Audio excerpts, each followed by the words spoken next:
ಎಲ್ರಿಗೂ ನಮಸ್ಕಾರ. ಎಲ್ಲರೂ ಹೇಗಿದ್ದೀರಾ? ಎಲ್ಲರೂ ರಾಯರ ಕೃಪೆಯಿಂದ ಚೆನ್ನಾಗಿದ್ದೀರಾ ಅಂತ ನಾನು ಭಾವಿಸ್ತೀನಿ.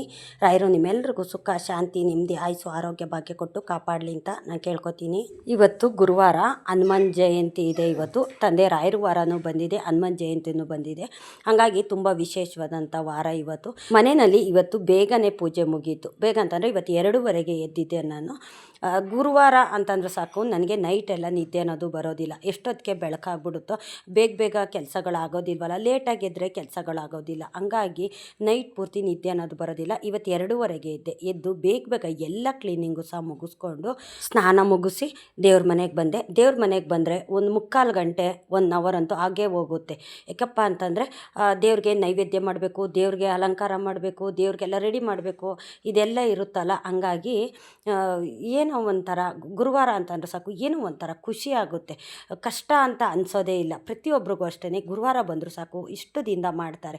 ದೇವ್ರಿಗೆ ಇವತ್ತು ಏನಾದರೂ ಸ್ವೀಟ್ ನೈವೇದ್ಯ ಮಾಡೋಣ ಅಂತ ಅಂದ್ಬಿಟ್ಟು ಟೈಮ್ ಬೇರೆ ಇನ್ನೂ ಇತ್ತು. 4 ಗಂಟೆಗೆ ನನಗೆ ದೇವ್ರ ಮನೆ ಕ್ಲೀನಿಂಗ್ ಆಗಿರ್ಬೋದು, ಅಲಂಕಾರ ಆಗಿರ್ಬೋದು ಎಲ್ಲನೂ ಸಹ ಮುಗಿಸ್ಕೊಂಡೆ. ನಾನು ಸಜ್ಜಿಗೆ ಮಾಡೋಣ ಅಂತ ಅಂದ್ಬಿಟ್ಟು, ಇವತ್ತು ಹನುಮಾನ್ ಜಯಂತಿ ಇತ್ತಲ್ಲ, ಹಾಗಾಗಿ ರಾಯರಿಗೂ ಇಷ್ಟ ಸಜ್ಜಿಗೆ ಅಂತಂದರೆ. ಹಂಗಾಗಿ ಸ್ವೀಟು ಇವತ್ತು ಮಾಡೋಣ ಅಂದ್ಬಿಟ್ಟು ಸಜ್ಜಿಗೆ ಮಾಡೋಣ ಅಂತ ಮಾಡ್ತಾಯಿದ್ದೀನಿ. ಟೈಮ್ ಇತ್ತು ಅಂತಂದರೆ ಈ ಥರ ಏನಾದರೂ ಸಜ್ಜಿಗೆ ಮಾಡೋದು, ಇಲ್ಲ ಒಬ್ಬಟ್ಟಿನ ಹೂರ್ಣ ಮಾಡೋದು, ಈ ಥರ ಮಾಡಿಡ್ತೀನಿ.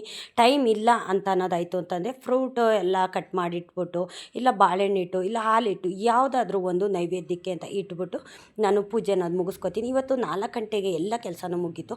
ಹಾಗಾಗಿ ಇಷ್ಟೊತ್ತಿಗೆ ಪೂಜೆ ಬೇಡ ಅಂತ ಅಂದ್ಬಿಟ್ಟು ಸಜ್ಜಿಗೆ ಮಾಡಿಟ್ಟೆ. ನಮ್ಮನೆ ದೇವ್ರ ಹತ್ರ ಮತ್ತು ರಾಘವೇಂದ್ರ ಸ್ವಾಮಿ ಹತ್ರ ಸ್ವೀಟ್ ಇಟ್ಬಿಟ್ಟು ಸಜ್ಜಿಗೆನ ಇವತ್ತು ಪೂಜೆ ಎಲ್ಲ ಬೇಗ ಮುಗಿಸ್ಕೊಂಡು ನನ್ನ ತಂದೆ ಮುಂದೆ ಇವತ್ತು ಅರ್ಧ ಗಂಟೆ ಕೂತ್ಕೊಂಡೆ ನಾನು.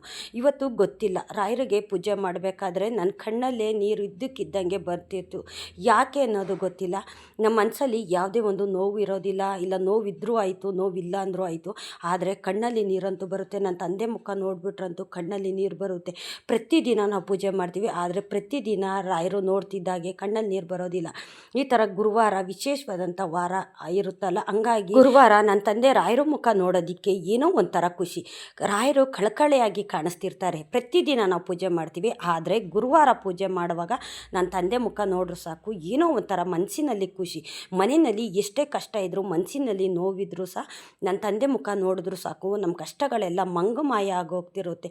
ಇನ್ನು ರಾಯರ ಮಠಕ್ಕೆ ಹೋಗಿ ಅಲ್ಲಿ ತುಪ್ಪದ ದೀಪ ಬೆಳಗ್ಗೆ ಹೆಜ್ಜೆ ನಮಸ್ಕಾರ ಹಾಕಿ ನನ್ನ ತಂದೆ ಮುಂದೆ ಕೂತ್ಕೊಂಡು ನಾವು 108 ಬಾರಿ ರಾಯರ ಸ್ತೋತ್ರ ಹೇಳುವಾಗಲೂ ಅಷ್ಟೇ, ಮನಸ್ಸಿನಲ್ಲಿ ಏನೇ ಒಂದು ನೋವಿದ್ರೂ, ಎಷ್ಟೇ ಕಷ್ಟ ಇದ್ರೂ, ಹಣಕಾಸಿಗೆ ತೊಂದರೆ ಇದ್ರೂ ಅದೆಲ್ಲ ಮಂಗಮಾಯ ಹೋಗ್ತಿರುತ್ತೆ. ಕಣ್ಣು ಮುಂದೆ ಬರೀ ರಾಯರೇ ಬರ್ತಿರ್ತಾರೆ. ಯಾಕಪ್ಪ ಅಂತಂದರೆ ನಮಗೆ ಹಲವಾರು ಕಷ್ಟಗಳನ್ನೋದನ್ನು ದೇವ್ರು ಕೊಟ್ಟಿರ್ತಾರೆ. ಆದರೆ ರಾಯರ ಮುಂದೆ ಕೂತ್ಕೊಂಡಾಗ ನಮ್ಮ ಕಷ್ಟಗಳೆಲ್ಲ ಕರ್ಗೋಗ್ತಿರುತ್ತೆ. ನಮ್ಮ ಕಷ್ಟ ಎಲ್ಲ ದೂರ ಆಗ್ತಿದೆಯೇನೋ, ನನ್ನ ತಂದೆ ನಮ್ಮ ಜೊತೇಲಿ ಇದ್ದಾರೇನೋ ಅನ್ನೋ ಒಂದು ಭಾವನೆ ಬರುತ್ತೆ. ನಂಬಿಕೆಯಿಂದ ನಾವು ಒಂದು ಪೂಜೆ ಅನ್ನೋದನ್ನು ಮಾಡ್ತೀವಿ ನಾವು. ಅದೇ ರೀತಿ ರಾಯರು ನಮ್ಮ ಜೊತೆಗೆ ಇದ್ದಾರೆ ರಾಯರು ನಮ್ಮ ಎದುರುಗಡೆ ಯಾರೋ ಇದ್ದಾರೆ, ನಮ್ಮ ಜೊತೆಯಲ್ಲಿ ಯಾರೋ ಇದ್ದಾರೆ ಅಂತ ನಾವು ತಿಳ್ಕೊಂಬಿಡ್ತು ಅಂತಂದರೆ ಅವರು ನಮ್ಮ ಕಷ್ಟನೆಲ್ಲ ದೂರ ಮಾಡೇ ಮಾಡ್ತಾರೆ. ಮನಸ್ಸಿನಲ್ಲಿ ಏನೇ ಒಂದು ನೋವಿದ್ರೂ ಅಷ್ಟೇ, ಆ ನೋವನ್ನೆಲ್ಲ ದೂರ ಮಾಡ್ತಾರೆ.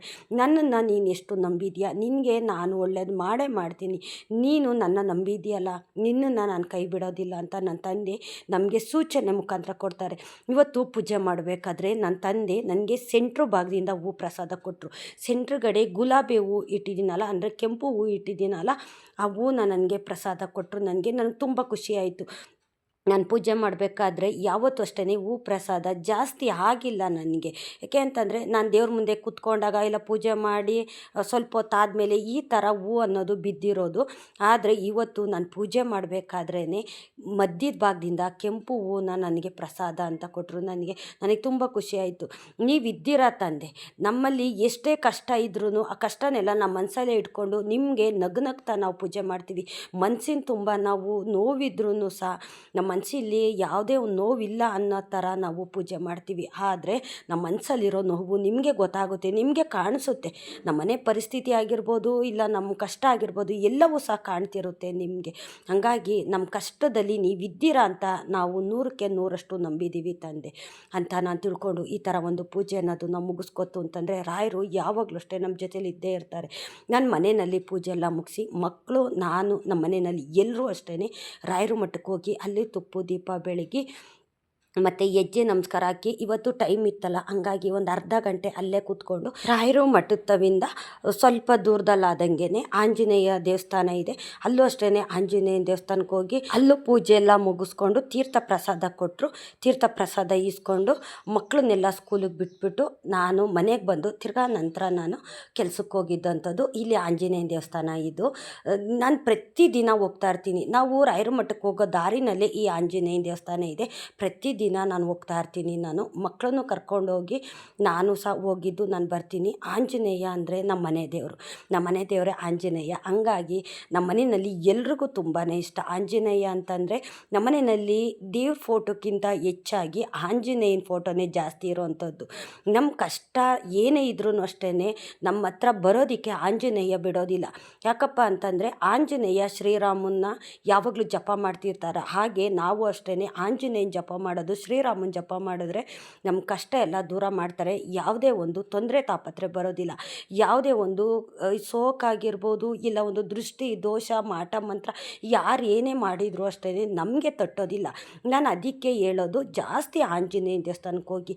ಪ್ರತಿ ಶನಿವಾರ ನೀವು ಆಂಜನೇಯ ದೇವಸ್ಥಾನಕ್ಕೆ ಹೋಗಿ. ತುಂಬ ಕಷ್ಟ ಇದೆ ಅಂತನ್ನೋರು ಆಂಜನೇಯನ ದೇವಸ್ಥಾನಕ್ಕೆ 2 ಬತ್ತಿ ಕಟ್ಟಿ, ನೀವು 9 ಕಟ್ತಿರೋ ಇಲ್ಲ 11 ಕಟ್ತಿರೋ, ಈ ಥರ ಪ್ರತಿ ಶನಿವಾರ ಕಟ್ಟಿ ಅಲ್ಲಿ 9 ಸುತ್ತು ಪ್ರದಕ್ಷಿಣೆ ಹಾಕ್ಕೊಂಡು ಬನ್ನಿ. ತುಂಬ ಒಳ್ಳೆಯದಾಗುತ್ತೆ. ಇವತ್ತಿಂದ ವೈಶಾಖ ಮಾಸ ಪ್ರಾರಂಭವಾಗಿದೆ. ಹಂಗಾಗಿ ಇವತ್ತಿಂದ ವೈಶಾಖ ಮಾಸ ಮಾಡೋ ಅಂಥವ್ರು ಬೆಳಿಗ್ಗೆನೆ ಅಂದರೆ ಬ್ರಾಹ್ಮಿ ಮುಹೂರ್ತದಲ್ಲಿ ಬೇಗ ಎದ್ದು ಮನೆ ಕ್ಲೀನಿಂಗ್ ಆಗಿರ್ಬೋದು, ಸ್ನಾನ ಎಲ್ಲ ಮುಗಿಸಿ ನೀವು ಅಶ್ವತ್ಥ ಕಟ್ಟೆಗೆ 9 ಸುತ್ತು ಪ್ರದಕ್ಷಿಣೆ ಹಾಕಿ. ಆದರೆ ಡೈಲಿ ಪ್ರದಕ್ಷಿಣೆ ಹಾಕಿ. ಶನಿವಾರ ದಿನ ಮಾತ್ರ ಅಶ್ವತ್ಥ ಮರನ ಮುಟ್ಟೋದಕ್ಕೆ ಹೋಗಬೇಡಿ. ಮನೆಯಿಂದ ಶುದ್ಧವಾದಂಥ ನೀರು ತೊಗೊಂಡೋಗಿ 1 ಗ್ಲಾಸು ಹಸಿ ಹಾಲು ತೊಗೊಂಡೋಗಿ ಮರದ ಬುಡಕ್ಕೆ ಹಾಕಿ, ಮರದ ಬುಡಕ್ಕೆ ಅರ್ಶಿನ ಕುಂಕುಮ ಎಲ್ಲ ಇಟ್ಟು ನೀರು ಹಾಕಿ 1 ಗ್ಲಾಸು ಹಾಲು ಹಾಕ್ಬಿಟ್ಟು ನಾಗರ ಕಲ್ಲು ಇದೆಯಲ್ಲ, ನಾಗರ ಕಲ್ಲಿಗೂ ಅಷ್ಟೇ ಪೂಜೆ ಪುನಸ್ಕಾರ ಎಲ್ಲ ಮಾಡಿ 9 ಸುತ್ತು ಪ್ರದಕ್ಷಿಣೆ ಹಾಕಿ ನೀವು ತುಂಬ ಒಳ್ಳೆಯದಾಗುತ್ತೆ. ಇವಾಗ ವೈಶಾಖ ಮಾಸದಲ್ಲಿ ನಾವು ಈ ಥರ ಒಂದು ಸೇವೆ ಪೂಜೆ ಮಾಡಿದ್ರೆ ನಮ್ಗೆ ತುಂಬ ಒಳ್ಳೆಯದಾಗುತ್ತೆ. ಯಾಕಪ್ಪ ಅಂತಂದರೆ ನಮ್ಮ ಕಷ್ಟಗಳು ಯಾವಾಗ ಯಾವ ರೀತಿ ಯಾರ ರೂಪದಲ್ಲಿ ಬರುತ್ತೆ ಅಂತ ಹೇಳೋಕ್ಕಾಗೋದಿಲ್ಲ. ಹಾಗಾಗಿ ನಮ್ಮ ಕಷ್ಟ ದೂರ ಮಾಡೋದಕ್ಕೆ ಅಂತಲೇ ಈ ಥರ ಒಂದೊಂದು ಟೈಮ್ ಅನ್ನೋದು ಭಗವಂತ ಕೊಟ್ಟಿರ್ತಾರೆ. ಕಾರ್ತಿಕದಲ್ಲಿ ಏನು ಮಾಡಬೇಕು, ಶ್ರಾವಣ ಮಾಸದಲ್ಲಿ ಏನು ಮಾಡಬೇಕು, ಧನುರ್ಮಾಸದಲ್ಲಿ ಪೂಜೆ ಮಾಡಬೇಕು, ಯಾವ್ಯಾವ ಟೈಮಲ್ಲಿ ಯಾವ್ಯಾವ ಪೂಜೆ ಮಾಡಿದ್ರೆ ನಮ್ಮ ಕಷ್ಟ ದೂರ ಆಗುತ್ತೆ, ಮತ್ತು ಯಾವ ಕಷ್ಟ ದೂರ ಆಗೋದಕ್ಕೆ ಯಾವ ದೇವ್ರು ನಾವು ಪೂಜೆ ಮಾಡಬೇಕು, ಇದನ್ನೆಲ್ಲನೂ ಸಹ ಭಗವಂತನೇ ನಿಶ್ಚಯ ಮಾಡಿರ್ತಾನೆ. ಅದನ್ನೆಲ್ಲ ನಾವು ತಿಳ್ಕೊಂಡು ಆದಷ್ಟು ನಾವು ದೇವರು ನಂಬಬೇಕು. ದೇವರು ನಾವು ಎಷ್ಟು ನಂಬ್ತೀವೋ ಅಷ್ಟು ದೇವ್ರುಗಳು ನಮ್ಮ ಜೊತೆಯಲ್ಲಿ ಇರ್ತಾರೆ. ಯಾಕಪ್ಪ ಅಂತಂದರೆ ಮನುಷ್ಯನ ನಂಬಿದ್ರೆ ನಮಗೆ ಮೋಸ ಮಾಡ್ತಾರೆ, ಆದರೆ ಭಗವಂತ ನಂಬಿದ್ರೆ ಯಾವತ್ತೂ ಮೋಸ ಮಾಡೋದಿಲ್ಲ. ನಮ್ಮ ತಂದೆ ರಾಯರು ನಾವು ಕೇಳಿದಂಥ ವರ ಕೊಡೋ ನನ್ನ ತಂದೆ ರಾಯರು. ಆದರೆ ಬರೀ ನಾವು ರಾಯರು ಪೂಜೆ ಮಾಡೋದು ಅಂತಲ್ಲ, ಎಲ್ಲ ದೇವ್ರುಗಳ್ನೂ ನಾವು ಪೂಜೆ ಮಾಡಬೇಕು. ನಾವು ರಾಯರು ಒಬ್ಬ ದೇವ್ರನ್ನೇ ಪೂಜೆ ಮಾಡ್ತಿದ್ರೆ ಇಲ್ಲ, ಹಲವಾರು ದೇವ್ರುಗಳ್ನ ಪೂಜೆ ಮಾಡಿ ಅವರ ಅನುಗ್ರಹ ಪಡೆದಂಥ ನನ್ನ ತಂದೆ ರಾಯರು. ಹಾಗಾಗಿ ನಾವು ಆದಷ್ಟು ಎಲ್ಲ ದೇವ್ರುಗಳ್ನ ಪೂಜೆ ಮಾಡೋದು, ಎಲ್ಲ ದೇವ್ರುಗಳ ಸ್ತೋತ್ರನೂ ಹೇಳೋ ಥರ ರೂಢಿ ಮಾಡ್ಕೊಳ್ಳಿ. ಮಕ್ಕಳು ಮನೇಲಿದ್ದರೆ ಅವ್ರ ಕೈಲಿ ಹೇಳ್ಸಿ, ತುಂಬ ಒಳ್ಳೆಯದಾಗುತ್ತೆ. ಮನೆಯಲ್ಲಿ ಓದೋ ಮಕ್ಕಳಿದ್ರೆ ಈ ಟೈಮಲ್ಲಿ ವೈಶಾಖ ಮಾಸ ಟೈಮಲ್ಲಿ ನೀವು ಅಶ್ವತ್ಥ ಕಟ್ಟೆಗೆ ಪ್ರದಕ್ಷಿಣೆ ಹಾಕಿಸಿ. ಧನುರ್ಮಾಸದಲ್ಲೂ ಹಾಕಿಸ್ಬೋದು, ಅಶ್ವತ್ಥ ಕಟ್ಟೆಗೆ ಈ ಟೈಮಲ್ಲೂ ಸಹ ಹಾಕಿಸ್ಬೋದು, ಒಳ್ಳೆಯದಾಗುತ್ತೆ. ಅಂದರೆ ಬ್ರಾಹ್ಮಿ ಮುಹೂರ್ತದ ಒಳಗಡೆನೆ ನೀವು ಅದೊಂದು ಪೂಜೆನ ಮಾಡ್ಕೊಂಬಂದರೆ ನಿಮ್ಮ ಕಷ್ಟ ಎಷ್ಟೇ ಇರಲಿ ಬೆಟ್ಟದಂಗೆ ಬಂದಿದ್ದ ಕಷ್ಟನ ಮಂಜಿನ ಥರ ಕರಗಿಸ್ತಾರೆ. ಅಶ್ವತ್ಥ ವೃಕ್ಷದಲ್ಲಿ ಬ್ರಹ್ಮ ವಿಷ್ಣು ಮಹೇಶ್ವರ ಇರ್ತಾರೆ. ಹಂಗಾಗಿ ನಾವು ಅಶ್ವತ್ಥ ಮರನ ನಾವು ಪ್ರದಕ್ಷಿಣೆ ಆಗ್ತು ಅಂತಂದರೆ ಅವರ ಅನುಗ್ರಹ ನಮಗೆ ಸಿಕ್ಕುತ್ತೆ. ವಿಷ್ಣು ಅಂತಂದರೆ ಇಡೀ ಬ್ರಹ್ಮಾಂಡನೇ ಆಳೋ ನನ್ನ ತಂದೆ ಶ್ರೀಕೃಷ್ಣನ ಒಂದು ಸ್ವರೂಪ ಅಲ್ವಾ. ರಾಮ ಆಗಿರ್ಬೋದು, ಇಲ್ಲ ಶ್ರೀಕೃಷ್ಣ ಆಗಿರ್ಬೋದು, ವಿಷ್ಣು ಆಗಿರ್ಬೋದು, ಇವರೆಲ್ಲ ಒಂದೇ ಸ್ವರೂಪ.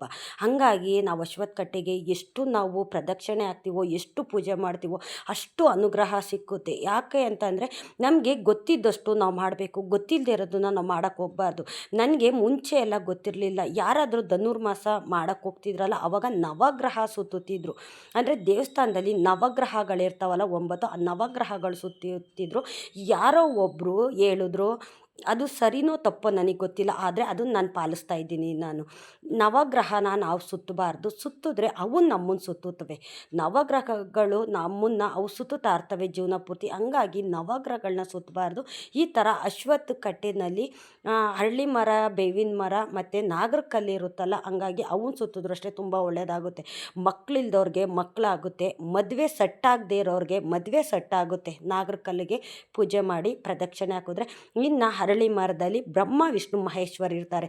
ವಿಷ್ಣುವಿನ ನಮಗೆ ಅನುಗ್ರಹ ಸಿಕ್ತು ಅಂತಂದರೆ ನಮಗೆ ಎಲ್ಲ ಕಷ್ಟಗಳು ದೂರ ಆದಂಗೆ. ಹಂಗಾಗಿ ನಮಗೆ ಗೊತ್ತಿದ್ದಷ್ಟು ನಾವು ಪೂಜೆನ ನಾವು ಮಾಡ್ತಾ ಹೋಗಬೇಕು. ಇವಾಗ ಮಾಘ ಮಾಸ ಅಂತ ಹೇಳ್ತೀವಲ್ಲ, ಮಾಘ ಮಾಸದಲ್ಲಿ ನಾವು ಎಲ್ಲ ನದಿಗಳಲ್ಲೂ ಹೋಗಿ ಸ್ನಾನ ಮಾಡೋವಂಥದ್ದು, ಅದು ತುಂಬಾ ದೂರ ಇರುತ್ತೆ. ಹಂಗಾಗಿ ಅಷ್ಟು ಕಷ್ಟದಲ್ಲೂ ಸಹ ನಾವು ಹೋಗಿ ಮಾಘ ಮಾಸದಲ್ಲಿ ನಾವು ಪೂಜೆ ಮಾಡ್ತೀವಿ. ಇದು ವೈಶಾಖ ಮಾಸ, ಇದಕ್ಕೆ ಅಂತಲೇ ಒಂದು ವಿಶೇಷತೆ ಇದೆ. ಹಂಗಾಗಿ ನೀವೆಲ್ಲರೂ ತಪ್ಪದೆ ಮಾಡಿರಿ. 1 ತಿಂಗಳು ಮಾಡಿದ್ರೆ ತುಂಬ ಒಳ್ಳೆಯದು. ನಿಮ್ಗೆ 1 ತಿಂಗಳು ಮಾಡೋಕ್ಕಾಗಿಲ್ಲ ಅಂತಂದರೆ 9 ದಿವಸ ಇಲ್ಲ 11 ದಿವಸ ಇಲ್ಲ 21 ದಿವಸ ಈ ಥರ ಮಾಡಿ ಒಳ್ಳೆಯದಾಗುತ್ತೆ. ಮತ್ತು ಶನಿವಾರ ದಿವಸ ಮಾತ್ರ ಅಶ್ವತ್ಥ ವೃಕ್ಷನ ಮುಟ್ಟೋದಕ್ಕೆ ಹೋಗಬೇಡಿ. ಅವತ್ತೊಂದು ದಿವಸ ಮುಟ್ಟಬಾರ್ದು. ಬೇರೆ ದಿವಸ ನೀವು ಮುಟ್ಟಿ ಅರ್ಶಿನ ಕುಂಕುಮ ಇಡೋದು, ನಮಸ್ಕಾರ ಹಾಕೋದು, ಇದನ್ನೆಲ್ಲ ಮಾಡಿ ಒಳ್ಳೆಯದಾಗುತ್ತೆ. ನಮ್ಮ ಕಷ್ಟ ನಷ್ಟ ಎಷ್ಟು ಇರುತ್ತೋ, ಯಾವ ಟೈಮಲ್ಲಿ ನಮ್ಮ ಕಷ್ಟಗಳು ಬರ್ತಾವೋ, ಯಾರ ರೂಪದಲ್ಲಿ ಬರ್ತೈತೋ ಗೊತ್ತಿಲ್ಲ.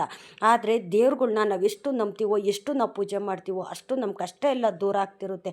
ಇವತ್ತು ಒಳ್ಳೆಯದಾಗಿಲ್ಲ ಅಂದರೂ ಪರವಾಗಿಲ್ಲ, ಆದರೆ ನಾವು ಮಾಡಿದ್ದಕ್ಕೆ ಪೂಜೆಗೆ ಫಲ ಅನ್ನೋದು ಇವತ್ತಲ್ಲ ನಾಳೆ ದೇವರು ಕೊಟ್ಟೇ ಕೊಡ್ತಾರೆ. ನಾವು ಜನ ನಂಬಿ ನಾವು ಏನೋ ಒಂದು ಹಣ ಕಾಸು ಹಾಕೋದಾಗಿರ್ಬೋದು, ಜನ ನಂಬಿ ಏನೋ ಒಂದು ಕೆಲಸ ಮಾಡೋದಾಗಿರ್ಬೋದು, ಮಾಡೋಕ್ಕೆ ಹೋದಾಗ ಅಲ್ಲಿ ಮೋಸ ಆಗುತ್ತೆ. ಒಳ್ಳೆಯದಾಗೋದಕ್ಕಿಂತ ಹೆಚ್ಚಾಗಿ ಮೋಸ ಮಾಡ್ತಾರೆ. ಜನ ದಿಕ್ಕು ತೋರಿಸೋದಕ್ಕಿಂತ ಹೆಚ್ಚಾಗಿ ದಿಕ್ಕು ತಪ್ಪಿಸ್ತಾರೆ, ಹಾದಿ ತಪ್ಪಿಸ್ತಾರೆ, ದಾರಿ ತಪ್ಪಿಸ್ತಾರೆ. ಹಂಗಾಗಿ ನಾವು ಜನನ ಜಾಸ್ತಿ ನಂಬೋದಕ್ಕೆ ಹೋಗಬಾರ್ದು. ಭಗವಂತ ಇದ್ದಾನಲ್ಲ, ನಮಗೆ ಸೂಚನೆ ಕೊಡ್ತಾನೆ. ನನಗೇನೋ ಒಂದು ಕೆಲಸ ಮಾಡ್ತಾಯಿದ್ದೀನಿ ತಂದೆ, ಆ ಕೆಲಸಕ್ಕೆ ನಿನ್ನ ಅನುಗ್ರಹ ಇತ್ತು ಅಂತಂದರೆ, ಒಳ್ಳೆಯದಾಗುತ್ತೆ ಅನ್ನೋದಾಯಿತು ಅಂತಂದರೆ ನೀನು ನನ್ನ ಜೊತೇಲಿರು, ನನಗೆ ಸೂಚನೆ ಕೊಡು, ನನಗೆ ಒಳ್ಳೆಯದನ್ನು ಮಾಡು. ಆ ಕೆಲಸದಿಂದ ನಿನ್ಗೆ ಒಳ್ಳೆಯದಾಗೋದಿಲ್ಲ, ಮಾಡಬೇಡ ಅಂತಂದರೆ ನಾನು ಖಂಡಿತ ಮಾಡೋದಿಲ್ಲ ಅಂತ ನೀವು ದೇವ್ರ ಮುಂದೆ ಕೇಳಿಕೊಂಡು ನಂತರ ನೀವು ಒಳ್ಳೆ ಕೆಲಸನ ಅದನ್ನು ಮಾಡಿ. ಆವಾಗ ದೇವ್ರ ಅನುಗ್ರಹ ಇದ್ದರೆ ನಿಮ್ಗೆ ಒಳ್ಳೆಯದಾಗುತ್ತೆ. ದೇವ್ರ ಅನುಗ್ರಹ ಇಲ್ಲ ಅಂತಂದರೆ ನಿಮಗೆ ಯಾವುದಾದ್ರೂ ಒಂದು ರೀತಿಯಲ್ಲಿ ಸೂಚನೆ ಕೊಡ್ತಾರೆ, ಆ ಕೆಲಸ ಮಾಡಬೇಡ ಅಂತ. ಹಾಗಾಗಿ ಆ ಕೆಲಸನ ಅಲ್ಲಿಗೆ ಬಿಟ್ಟುಬಿಡಿ. ಈಗ ನಾವು ಏನು ಮಾಡ್ತೀವಿ ಗೊತ್ತಿಲ್ಲ, ಗುರಿ ಇಲ್ಲ, ಹಿಂದೆ ಮುಂದೆ ಏನೂ ನೋಡೋದಿಲ್ಲ, ಯಾರೋ ಹೇಳಿದ್ರು ಅಂತ ಏನೋ ಒಂದು ಕೆಲಸ ಮಾಡೋಕ್ಕೆ ಹೋಗ್ತೀವಿ. ಅದು ಒಳ್ಳೆಯದಾಗುತ್ತೋ ಕೆಟ್ಟದಾಗುತ್ತೋ ಅನ್ನೋದು ಯೋಚನೆನೂ ನಾವು ಮಾಡೋದಿಲ್ಲ, ಯಾರೋ ಮಾಡಿದ್ರು ಅಂತ ನಾವು ಮಾಡೋಕ್ಕೆ ಹೋಗ್ತೀವಿ. ಅದರಿಂದ ತುಂಬ ಲಾಸ್ ಆಗುತ್ತೆ. ನಮ್ಗೆ ಅದು ಆಗಿ ಬರೋದಿಲ್ಲ. ಕೆಲವ್ರಿಗೆ ಅಂಗಡಿಗಳಾಗಿ ಬರೋದಿಲ್ಲ, ವ್ಯಾಪಾರ ಆಗಿ ಬರೋದಿಲ್ಲ, ಕೆಲವ್ರಿಗೆ ಕಬ್ಬಣ ಆಗಿ ಬರೋದಿಲ್ಲ. ಈ ಥರ ಎಲ್ಲ ಒಂದು ಅವ್ರ ಹೆಸರು ಬಲಕೆ ಇರುತ್ತೆ. ಹಂಗಾಗಿ ನಾವು ಯಾರೋ ಮಾಡಿದ್ರು, ಯಾರೋ ಗಾಡಿ ತೊಗೊಂಡ್ರು ಅಂತಂದ್ಬಿಟ್ಟು ನಾವು ಮಾಡೋಕ್ಕೆ ಹೋಗ್ತೀವಿ. ಅದು ನಮ್ಗೆ ಆಗಿ ಬರುತ್ತಾ ಆಗಿ ಬರಲ್ವಾ ಅಂತಲೂ ತಿಳ್ಕೊಳ್ಳೋದಿಲ್ಲ. ಇದು ಒಳ್ಳೆಯದಾ ಕೆಟ್ಟದಾ ಅನ್ನೋದನ್ನು ದೇವರಿದ್ದಾರಲ್ಲ, ದೇವ್ರ ಹತ್ರ ನಾವು ಕೇಳಿಬಿಟ್ಟು ಒಳ್ಳೆ ಕೆಲಸ ಮಾಡೋಕ್ಕೆ ಮುಂಚೆ ನಾವು ದೇವ್ರ ಹತ್ರ ಕೇಳಿಕೊಂಡು ಮಾಡ್ತು ಅಂತಂದರೆ ದೇವ್ರ ಅನುಗ್ರಹ ಖಂಡಿತ ಇದ್ದೇ ಇರುತ್ತೆ. ನೀವು ಸುಮಾರು ಜನ ಈ ಥರ ದುಡ್ತೀರಾ ನೀವು. ಯಾಕಪ್ಪ ಅಂತಂದರೆ ಕೆಲವು ಟೈಮಲ್ಲಿ ನಾನು ಸಹ ಈ ಥರ ದುಡುಕಿದ್ದೀನಿ.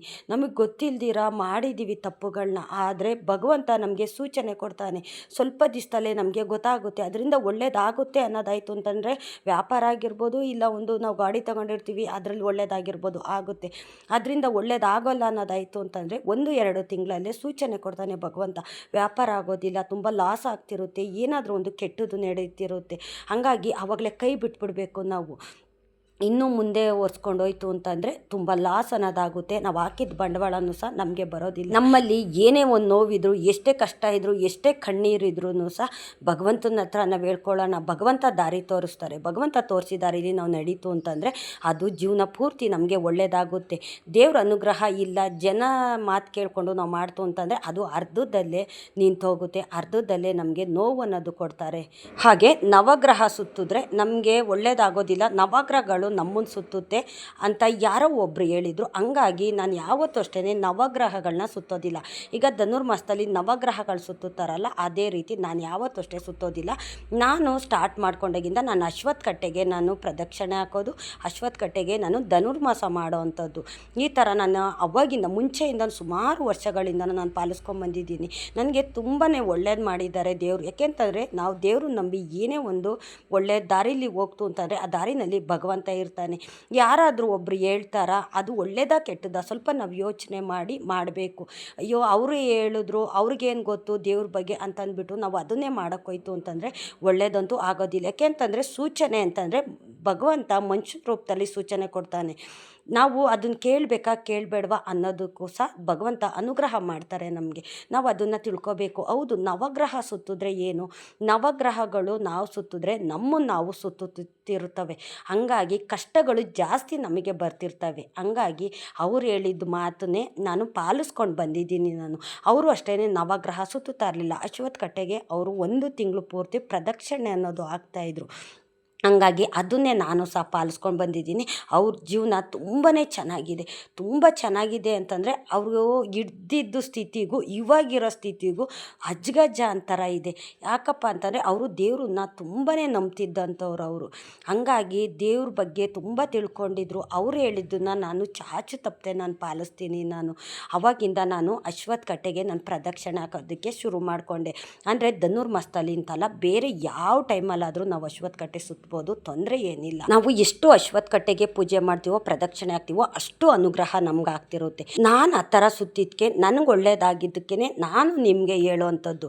ನಾನು ಮಾಡದೇ ಇರೋದನ್ನೆಲ್ಲ ನಿಮಗೆ ಹೇಳೋಕ್ಕೆ ಹೋಗೋದಿಲ್ಲ. ಯಾಕಪ್ಪ ಅಂತಂದರೆ ನಾವು ಪಡೋ ಕಷ್ಟನೇ ಸಾಕು, ಬೇರೆಯವರು ಕಷ್ಟಪಡಬಾರ್ದು. ಹಂಗಾಗಿ ನಾನು ಆ ಥರ ಮಾಡಿದ್ದಕ್ಕೇ ಈ ಥರ ಮಾಡಿ ನಿಮ್ಗೆ ಒಳ್ಳೇದಾಗುತ್ತೆ ಅಂತ ನಾನು ವಿಡಿಯೋದಲ್ಲಿ ಹೇಳೋದು. ನನ್ನ ಮಾತಿಂದ ಯಾರಿಗಾದರೂ ಬೇಜಾರಾಗಿದ್ದರೆ ದಯವಿಟ್ಟು ಕ್ಷಮಿಸಿ. ಇಷ್ಟೊತ್ತು ನನ್ನ ವಿಡಿಯೋ ನೋಡಿದ್ದಕ್ಕಾಗಿ ತುಂಬ ಹೃದಯದ ಧನ್ಯವಾದಗಳು. ರಾಯರು ನಿಮ್ಮೆಲ್ಲರಿಗೂ ಸುಖ, ಶಾಂತಿ, ನೆಮ್ಮದಿ, ಆಯುಸ್ಸು, ಆರೋಗ್ಯ, ಭಾಗ್ಯ ಕೊಟ್ಟು ಕಾಪಾಡಲಿ ಅಂತ ನಾನು ಕೇಳ್ಕೊತೀನಿ.